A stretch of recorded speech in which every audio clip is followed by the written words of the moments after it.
back in the USSR.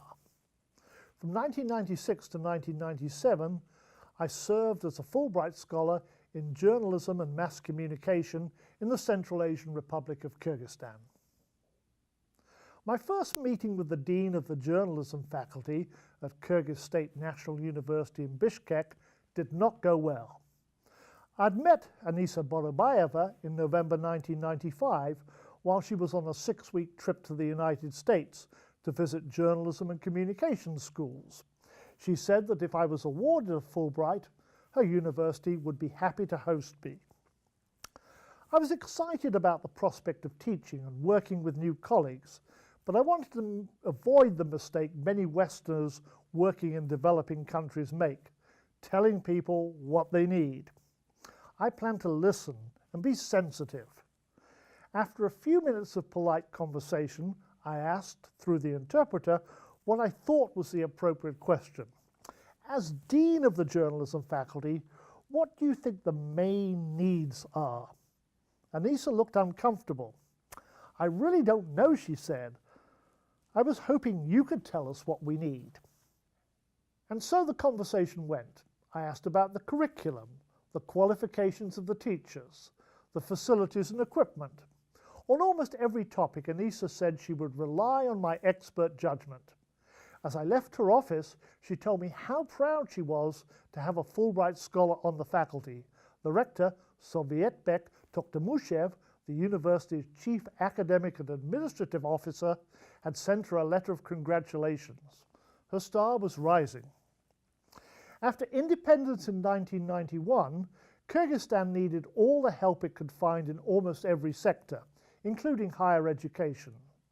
Western governments and international agencies provided scholarships to teachers for postgraduate study and dispatched a motley crew of teaching help, from Fulbright scholars to Peace Corps volunteers to the universities. My Fulbright colleague Martha Merrill, who's worked on higher education reform in Kyrgyzstan since the mid-1990s, says the country's welcomed almost every donor-funded initiative. Each donor has its own idea of what Kyrgyzstan needs, and efforts to standardize and maintain quality have been ineffective.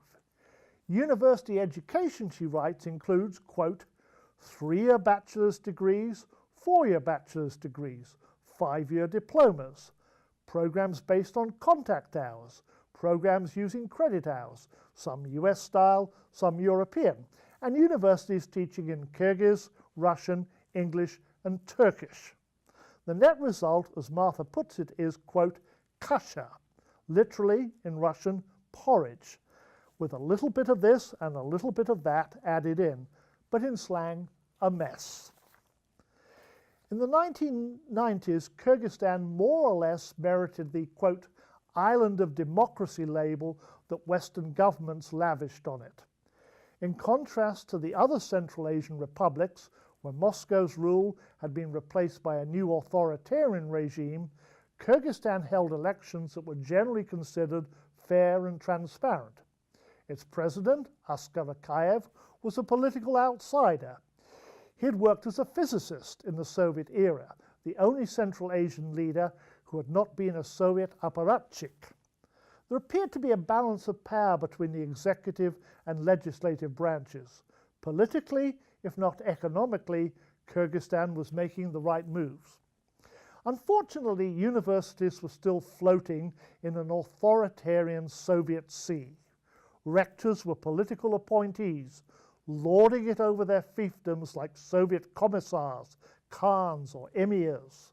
Poorly paid teachers had little or no job security and little motivation to do much more than show up for class. The old joke, we pretend to work and you pretend to pay us, seemed even more apt than in Soviet times because some had not been paid for months. Students had almost no say in what was going on. In the 1990s, the economy and society of Kyrgyzstan were changing, albeit slowly. Its state universities, unfortunately, were still back in the USSR.